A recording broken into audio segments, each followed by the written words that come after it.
ભગવાન જગન્નાથજીની 148મી રથયાત્રા અંગે મોટા સમાચાર સામે આવી રહ્યા છે। 27મી જૂને પરંપરાગત રીતે નીકળશે ભગવાન જગન્નાથજીની રથયાત્રા। સાંસ્કૃતિક રીતે કાયમી રૂટ પર વાગતે ગાજતે કાઢવામાં આવશે રથયાત્રા। જગન્નાથ મંદિરના ટ્રસ્ટીએ આપી છે રથયાત્રા અંગેની માહિતી।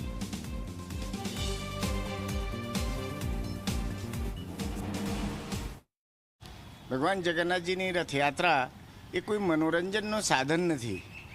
ભગવાન જગન્નાથજીની રથયાત્રામાં ભગવાન પોતે નિજ મંદિરથી નીકળીને ભક્તોના દ્વારે દર્શન આપવા નીકળે છે। તો એમાં આપણે બધા શ્રદ્ધાપૂર્વક ભગવાન જ્યારે આપણા દ્વારે આવે તો ભગવાનનું સ્વાગત કરીએ, ભજન ગાઈએ અને જે આત્મિક અશાંતિ હોય એને પણ શમનનો પ્રયાસ કરીએ। ભગવાન જગન્નાથજીની રથયાત્રા આજે 148 વર્ષથી પરંપરાગત રીતે નીકળે છે અને એ જ રૂટ ઉપર નીકળે છે જે 2 જુલાઈ 1878માં નક્કી કરવામાં આવ્યું છે। એ જ રૂટ ઉપર નીકળે છે, તેમાં કોઈ ફેરફાર થયેલ